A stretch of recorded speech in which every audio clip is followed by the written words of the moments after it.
Greetings everyone and welcome back to Dark Souls 3. The very last episode. In the last episode we have finished the last DLC. I'm saying last quite a few times, aren't I? We did the best boss I have ever fought in a video game. And now all that is left to do is the final boss of the main game. And to access him, we need to place all 4 Lord Ashes. We have placed 3 already, and now we shall place the ashes of Prince Lothric on his throne. That looks mildly disturbing. Alright. And the Firekeeper will walk up to the bonfire in the middle of the Firelink Shrine. The 5 lords sit their 5 thrones, all thanks to thee, most worthy of lords. Ashen One, with the lords as thy witness, bend thy knee afore the bonfire's coiled sword, and let the lords' embers acknowledge thee as their true heir, a true lord, fit to link the fire. Farewell, Ashen One. Let's talk to Ludlif.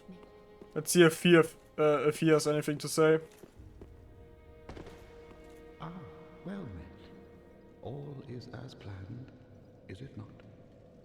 5 lords for 5 thrones. Glory be, my lord slaying champion. It is all thy doing.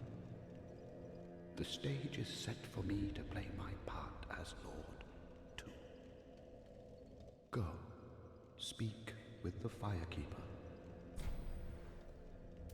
The eyes show a world destitute of fire, a barren plain of endless darkness, a place born of betrayal. So, I willed myself lord to link the fire, to paint a new vision. What is thine intent? Oh, you'll see. Now, You'll see. do not be. Well, it's time to kneel.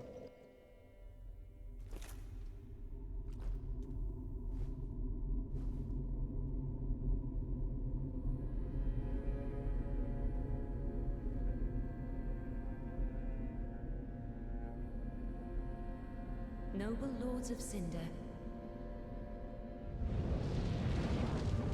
the fire fades. Bye, Ludlif. And the lords go without thrones.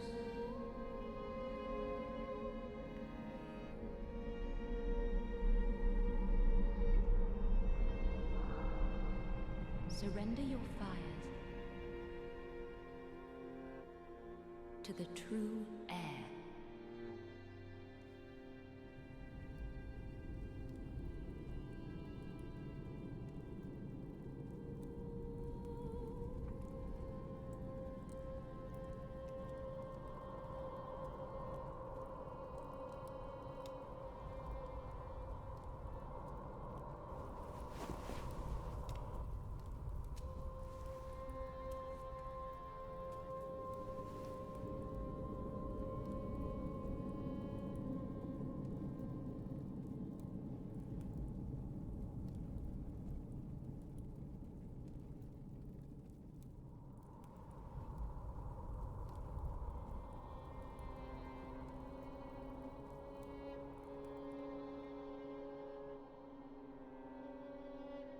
Let him grant death to the old gods of Lordran, deliverers of the first flame.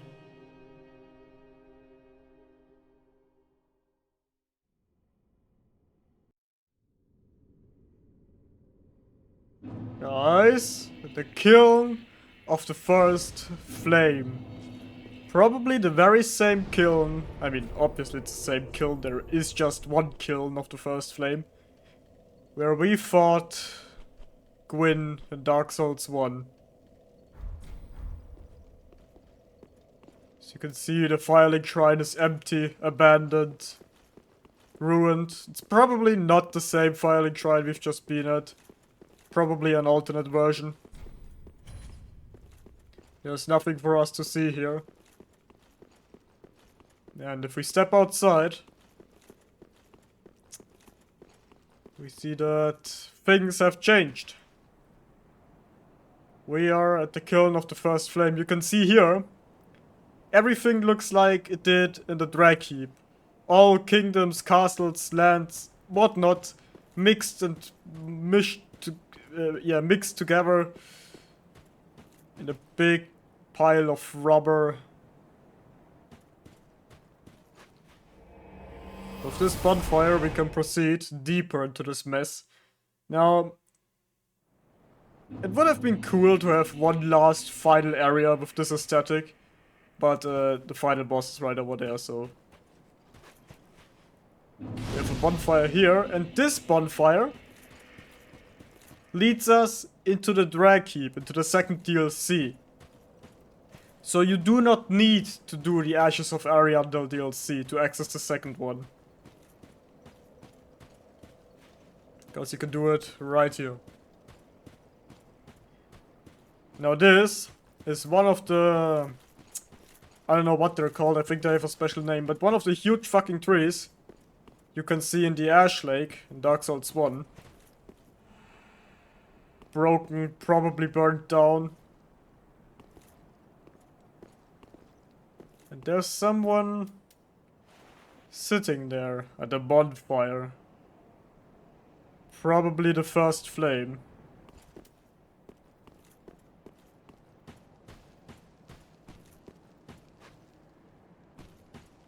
Look at this place. Oh. The Soul of Cinder, the final boss of Dark Souls 3. And what a final boss it is. I'm not doing as much damage as I thought I would do. The Soul of Cinder is an amalgamation of all Lords of Cinder that came before. So every Lord of Cinder we have slain in this game, every Lord of Cinder we didn't get to see. Even our player characters from Dark Souls 1 and 2, of course, if you pick the fire linking, or the endings where you link the fire. Those are also in there. And he has a very, very moveset, because he can switch his forms. He has a normal sword form, which he used at the beginning. Then he switched to his spear form, which he uses now. And he has two more that I would like to show you. There we go, now he's using his... I like to call it the Pyromancer build, and he apparently has the wood grain ring equipped. Because he's doing some sick backflips. Yeah, look at him just flexing. Oh, he also has a poison mist. Holy shit. Yeah, this form is probably the hardest one. This one along with the spear form, but he has one more that I would like to show you. Yeah, this one, the mage form, which might be the easiest one. Because his attacks are very simple to get around. I don't like that. Okay, we are close to beating him. He also has a Mega Laser of Death, which is cool. And of course, he has a second phase. And I told you that he is a culmination of every Lord of Cinder. And who was the first Lord of Cinder? You might recognize the music. You might start to recognize the movesets and the attacks. That is because he has taken the power of Gwyn, the very first Lord of Cinder. Which is an awesome idea for a final boss. To have basically a harder, more refined version of Gwyn. Because in a way, Gwyn's essence, soul, whatever, is in this thing. That's probably the most prominent one, since he started it all. It started with Gwyn, and it shall end with Gwyn. music for this fight is absolutely amazing. By far the best final boss in the trilogy. Shit. How did that hit me? He's not that hard, especially if you do him after you did the DLCs. But he's still a very, very fun fight. Oh, he nearly grabbed me. There we go. Soul of Cinder has been defeated. The final boss has been slain. And we get the soul of the Lords. Okay. Time to... Where's the first flame? What's left of it? Up. Only one more thing to do. But if you remember, we went for a certain ending. So we're not just gonna link the first flame. No, we're gonna do something else with it.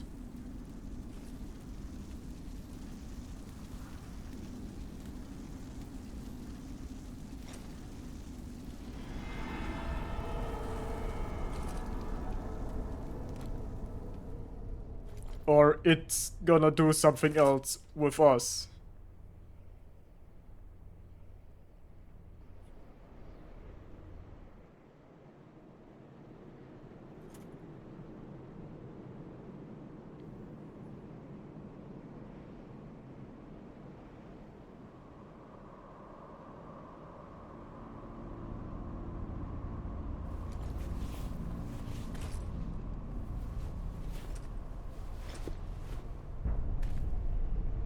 There's Yuria and someone else I don't recognize.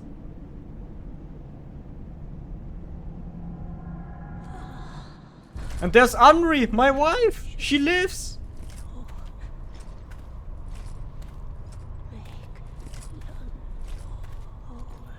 Well, apparently I turned into a super villain. I don't know what this ending means. I just know I'm the Lord of Hollows and I stole the powers of the first flame, I guess. And we did it. We have completed Dark Souls 3. My favorite game in the trilogy, my favorite game in the franchise. But of course, it's not without negatives. None of these games are. Probably the biggest negative about this game, which is no secret, are the areas. It's not like the areas all suck, and I'd say that there's no area in this game that's absolutely terrible. Except for maybe the Farron Keep, but the Farron Keep is very short. People like to shit on the Farron Keep because it's the obligatory poison swamp, you get slowed down, bunch of annoying enemies, and I get that, of course. But compared to other poison swamps, the Farron Keep is pretty short if you know what to do and where to go. You can be done with that in like 3 minutes. 5 minutes max. And it ends with a very good boss fight. Yeah, but the areas, especially the first few areas, are rather weak compared to... Not compared to Dark Souls 2. Most areas in Dark Souls 2 suck. But, for example, the starting area compared to the starting area in Dark Souls 1. The Undead Burg in Dark Souls 1 and the Undead Parish might be some of my favorite areas in the Soulsborne franchise. And the first area in this game, the High Wall of Lothric, just doesn't compare. It's a bit not boring, but lacking, I feel. And there was no area I'd call amazing either. I really like Irothil, especially the aesthetics. But is it amazing? I don't know if I can go as far to say that it's amazing. What I did really like though, of course the DLCs. When I rate a game, it's always a bit, do I include the DLCs or not? Because thing is, I kinda have to include the DLC for Dark Souls 1, because if you buy it on Steam, you can only get Dark Souls 1 with the DLC included. Same with the Scholar of the First Sin edition of Dark Souls 2. So I'm gonna include the DLCs in my quote-unquote, do we call it a review? No, I'm not gonna call it a review. I don't know. I'm gonna include the DLCs, and the DLCs do have some strong areas. Okay, the first DLC, Ashen World of Ariandel, is a bit lackluster because you're done with it in like, what, 2 or 3 hours? I can't remember what the price is, but probably a bit overpriced for what you get, especially since it only has 2 bosses and one of them is kinda bad. The other one's amazing though, so, but the second DLC might be the best DLC in the Souls franchise. I don't know if people are gonna agree with me on this one. I think the Bloodborne DLC is also very popular. But this is definitely one of the best, alright? Can we agree on that? One of the best? Sure we can. Especially since it has 4 bosses, sure one of them is kinda mid, the fucking Half-Light fight. But the other 3 are the best bosses, some of the best bosses this franchise has to offer. The Demon Princess, the best gang fight in the franchise. Ornstein and Smog have aged quite badly. I'm gonna say it. Ornstein and Smog have not aged very good. And the Demon Princes are just better. They're Ornstein and Smog, but better in every way. Midir is the best dragon fight in the entire... ever. Not... ever? Ever. Sure, ever. Because no other dragon managed to be as intimidating and fun to fight as Midir. Not even in Elden Ring. Elden Ring completely missed the fucking mark with its dragons. And Gale, of course. Well, what can I say about Gale? My absolute favorite fight of all time. But the base game as well has awesome bosses. The best bosses in the series, next to Sekiro. There's Pontiff Sullivan, the Abyss Watchers, the Dragon Slayer armor, the Twin Princes of Lothric, the Soul of Cinder, what's his name? The Nameless King. Absolutely amazing bosses. Nothing in Dark Souls 2 and 1 compares to them. And those are just the base game bosses. Everyone knows, most people agree that the DLCs or the base game bosses never match the quality of the DLCs. And that's true. The base game bosses in this game are amazing. The DLC bosses are... what's one step above amazing? Do I say... not every boss in the DLC is perfect, but they're even better than amazing, alright?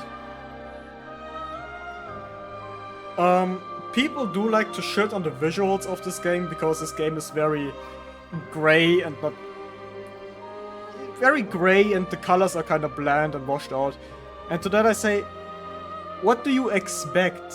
It's called Dark Souls, not Rainbow Souls. I mean, this game is about a dying world that's fading away. Do you want to see a fucking Magic Rainbow Land or something? What do you expect? Of course everything's gonna be grey and dull. And there are some colorful areas. Irithville, the fucking, the Nameless King area. There are colorful areas, but that's not the point. What else? Combat feels amazing in this game. It's so satisfying. Just, I have to... okay. Soulsborne games, the thing is, I barely use heavy attacks. I always do R1 spams. But I can admit that R1 spamming is very, very viable in this game. As is roll spamming, because you have a lot of invincibility frames when you roll. So if you roll spam very often, it's gonna be... I mean, not always, but you can often get away with it without taking any damage. But I don't think that makes the game easier. No, I don't want to go to the New Game Plus. I actually think that Dark Souls 3 might be the hardest. Dark Souls, the thing with Dark Souls 2 is Dark Souls 2 gets its difficulty from bullshit. And I am not gonna give it credit for that. Dark Souls 3 manages to be mostly fair. Of course, it's From Software. From Software always includes some bullshit. But it's still mostly fair and still challenging, especially the bosses. I think we can agree that in the Dark Souls trilogy, Dark Souls 3 has the most difficult bosses.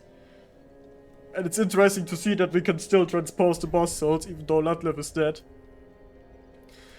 Let's see, Sunlight Spear, Miracle of Gwyn, the First Lord, hurls a Sunlight Spear. The tales of Gwyn's Archdragon hunts describe the inception of the Age of Fire. And the Firelink Greatsword. The Lords of Cinder linked the first flame, and this greatsword was wielded by the deific manifestation. This coiled sword, found thrust in the bonfire, existed long before the throneless lords themselves. You know what's funny? Back when I think it was by the time I finished Dark Souls 1, started Dark Souls 2, I thought, man, wouldn't it be cool if there's a boss that would use the coiled sword in the bonfires you see everywhere? Well, guess what the final boss of this game did? And we can also get a ring. A skull ring from his corpse. Didn't want to do that. Let me please look at my rings. Where is it? There it is. One of Kurland's transposed wonders, derived from the soul of a soul feeder. Easier to be detected by enemies. That sounds fucking useless. The Soul Feeder was a beast that insatiably absorbed souls to feed its own power. Even after its accursed corpse was burned, it is said that the pungent stench of souls left the air permanently stained. Cool.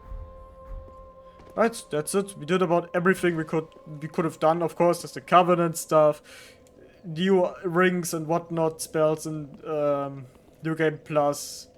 Not gonna do that. I did that once, I'm not gonna do it again. The achievement grind was horrible. Anyways, this is a perfect place to end this final episode of Dark Souls 3. It's always a joy to go through this game. I completed it many, many times and I've completed many more times. As always, I hope you all enjoyed it as much as I did. I hope you have or had a great day. And I'll see you all in the next project. Goodbye.